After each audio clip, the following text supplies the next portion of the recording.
We got one game left of college football that we want to talk about because we just can't not talk about this game. Tennessee took down Alabama for the first time since 2006, 52-49, in what was an incredible game. Tennessee gets up, Alabama comes back, takes the lead, Tennessee takes the lead, just back and forth. Just one of, by far the best game of the year so far. Without question. And Tennessee kicks a field goal to win it, and I think the Alabama guy got his hand on it. It looked like because it was just a knuckler to get over, and that place was so loud that when they set off fireworks, nobody in the stadium could hear it. And then they hotboxed it too because there were so many cigars being lit up. That's just incredible, and that's why college sports is, in my eyes, better, almost more fun to watch than the professional game. Yes. Okay, Grant, you got me going here. So, and I've been if anybody who's listened to this podcast know that this is how we feel, that we like the college game more than the pro game. And we've also had a discussion of the worst type of people, where it's the guy that's rude to the waiter, the well actually guy, the guy that puts ketchup on steak. The list goes on and on. And to add to this list, yeah, the guys who prefer grape jelly over strawberry jelly. Why does Ethan got to do that? Because he's Ethan, sorry, and we love him. Always throwing people under the bus. But to add to these worst people, because I had somebody that was texting me that was this way about you're so dumb when you say college football is better than the NFL. The product just sucks. It's so bad. And then they have the nerve to text me and tell me how great that game was and how awesome it was. And that guy is lucky that I was had a few drinks on Saturday to where the mind wasn't fully in a full state.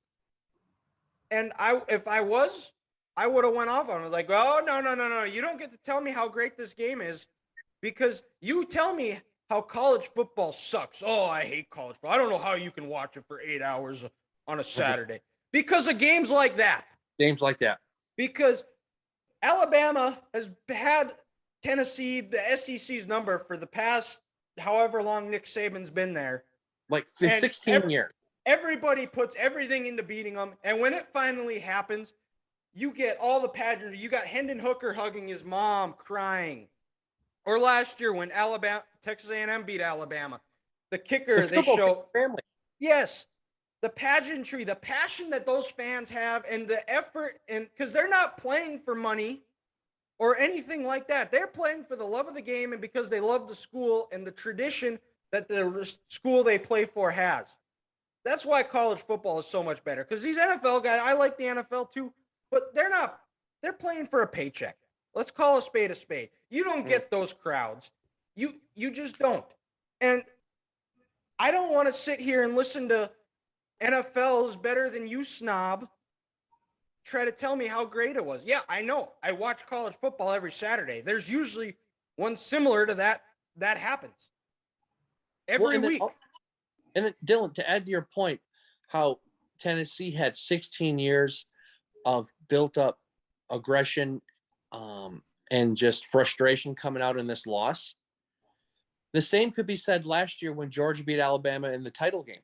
I saw a video. It was like a 3-minute video of clips of Georgia fans going through just the pain in the suffering and the losses they've had since Nick Saban's been the head coach at Alabama. The 2012 SEC title game, getting embarrassed in 2015 in Athens when they were a top 5 team. The 2017 title game with Devontae Smith. The 2018 SEC championship game where they're up and they blow it and Kirby goes for the fake punt. The 2020 COVID year, they're up by 2 touchdowns in the second half, and then Henry Ruggs just goes off. Losing in the SEC title game last year. And then when Rango got that interception, and he gets into the end zone, and you see that Alabama player destroy that Georgia player at the 5-yard line, but the Georgia player got up and he knew they were national champions. That's what makes this game so great.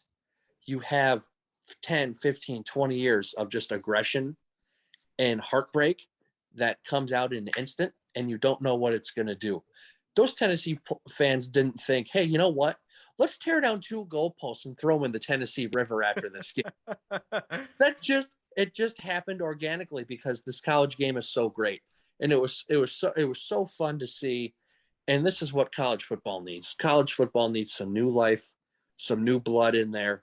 And if we can get Tennessee into a playoff, if we could get like a TCU or something in there, that would be just wonderful to see.